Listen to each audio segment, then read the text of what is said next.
আসসালামু আলাইকুম। আপনাদের জন্য আমার আজকের রেসিপি পাকা তাল দিয়ে তৈরি মজাদার পোয়া বা মালপোয়া পিঠা। তালের সিজন তো শুরুই হয়ে গিয়েছে, তাই আপনারা চাইলে খুব সহজে তালের বড়ার পাশাপাশি এই পিঠাটাও ঘরে তৈরি করে নিতে পারবেন। আর এর জন্য প্রথমে আমাদেরকে একটা ব্যাটার তৈরি করতে হবে।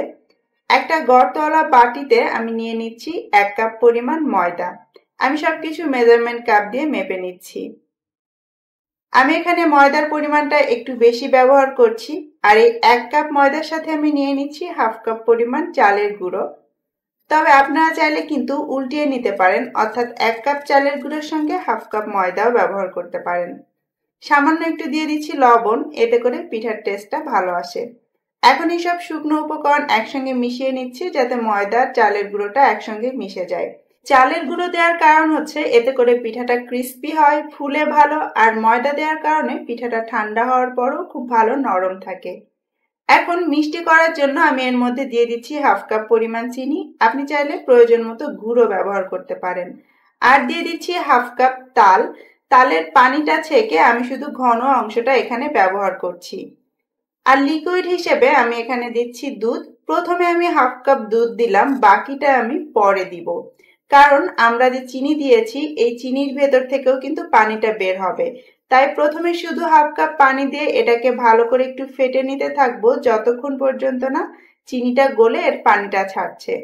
যখন এরকম ফেটতে ফেটতে দেখবেন যে চিনিটা গলে গিয়েছে আর এটা বেশ নরম হয়ে গিয়েছে, সেই পর্যায়ে আপনি বাকি লিকুইডটা অ্যাড করবেন। এতে করে পরে গিয়ে আর আপনার ব্যাটারটা বেশি পাতলা হয়ে যাবে না। আমি আরো 1/2 কাপ দুধ অল্প অল্প করে এর মধ্যে দিচ্ছি, একবারে দিব না, কারণ আমাকে বুঝে এই ব্যাটারটা তৈরি করতে হবে। তবে আপনাদের ভয়ের কোনো কারণ নেই, ডেসক্রিপশন বক্সে আমি দিয়ে দিব কোনটা আমি কতটুকুন ব্যবহার করেছি। আবারও ভালো করে এটাকে ফেটে নিতে থাকতে হবে। এতে করে এর ভেতরে একটা এয়ার ক্রিয়েট হবে, যার কারণে পিঠাগুলো খুব ভালো ফুলবে।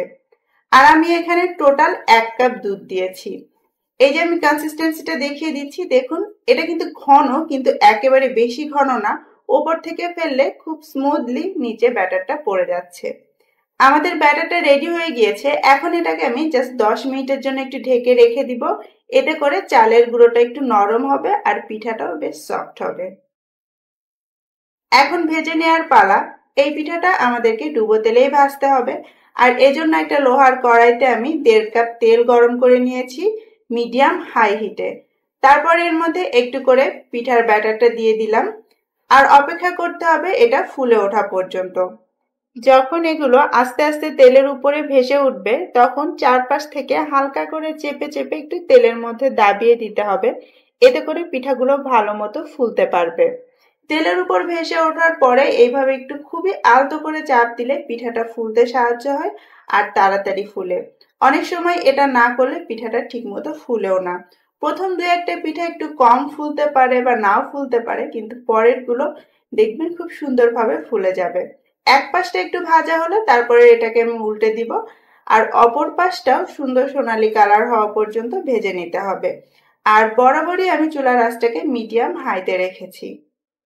এইভাবে করে পিঠাটা যখন ভাজা হয়ে যাবে আর চারপাশে সুন্দর সোনালী কালার হয়ে যাবে, তখন আমি এটাকে তেল থেকে তুলে নিব। আর তুলে একটা কিচেন পেপারের উপর রেখে দিলে এর এক্সট্রা তেলটাও শুষে যাবে। আর এই একই নিয়মে আমাদেরকে বাকি পিঠাগুলো ভেজে নিতে হবে। সাইজটা কেমন করবেন সেটার উপর ডিপেন্ড করে আপনি ব্যাটারটা অল্প বা বেশি করে তেলের মধ্যে ফেলতে পারেন। আর সব থেকে ইম্পর্টেন্ট হচ্ছে, যদি আপনি পিঠাটাকে ঠিক মতো ফোলাতে চান, সেক্ষেত্রে যখন একটা পিঠা তেলের মধ্যে দিবেন, সেটার ফুলে তেলের উপরে উঠতে উঠতে বাকি সময়টা আপনাকে ব্যাটারটাকে খুব ভালোভাবে ফেটতে হবে। এতে করে এর ভেতরে এয়ার ক্রিয়েট হওয়াটা বজায় থাকবে আর পরবর্তী পিঠাগুলো সুন্দরভাবে ফুলতে পারবে। পিঠা ফোলার ক্ষেত্রে তিনটা জিনিস খুব ইম্পর্ট্যান্ট। একটা হচ্ছে ব্যাটারের কনসিস্টেন্সি, যেটা আপনার ডেসক্রিপশন বক্সে একটু ডিটেলস হিসেবে পেয়ে যাবেন। 2 নাম্বার হচ্ছে তেলটা কতটা গরম আছে, মিডিয়াম হাই হিটে তেলটা বেশ ভালো গরম থাকলে পিঠা ফুলবে। আর 3 নাম্বার হচ্ছে পিঠার ব্যাটারটাকে খুব ভালো করে ফেটতে হবে। এতে করেও পিঠা অনেক ভালো ফুলবে। এইভাবে একে একে আমি পিঠাগুলো ভেজে নিচ্ছি। আর পিঠা যখন ফুলে এটা বানাতে কিন্তু খুবই মজা লাগে। ব্যাটার শেষ হয়ে গেলে মনে হয় আরো কিছুক্ষণ ধরে পিঠাগুলো বানাই। যতটুকুন আমি ব্যাটার গুলেছিলাম তাতে আমার এই সাইজের 12টা পিঠা হয়েছে। এখন চলুন একটু দেখে নেওয়া যাক পিঠাগুলো কেমন নরম হলো আর ভেতরটা দেখতে কেমন হয়েছে। একটা পিঠা আমি আপনাদেরকে একটু কাছ থেকে দেখিয়ে দিচ্ছি। দেখুন কত সুন্দর দেখতে হয়েছে আর বেশ ফুলেওছে। পিঠাগুলো কিন্তু এখন একদম ঠান্ডা হয়ে গিয়েছে, তারপরেও দেখুন এটা কতটা সফট আছে। ময়দা আর চালের গুঁড়ো মিশিয়ে আপনি পিঠা বানালে পিঠাটা এরকম সফটও হবে, আবার বাইরে থেকে ক্রিস্পিও হবে। ভেতরটা দেখতেই পাচ্ছেন, নর্মাল তেলের পিঠা বা পোয়া পিঠা আমরা যেমন বানিয়ে থাকি দেখতে ঠিক তেমনই হয়েছে, তবে তাল দেওয়ার কারণে এর টেস্টটা অন্যরকম। আর হ্যাঁ, আপনাদের কাছে যদি চালের গুঁড়ো না থাকে সেক্ষেত্রে আপনারা সুজিও ব্যবহার করতে পারেন। আশা করছি আজকের রেসিপিটা ভালো লেগেছে। সবাই অনেক ভালো থাকবেন, আমার জন্য দোয়া করবেন। আল্লাহ হাফেজ।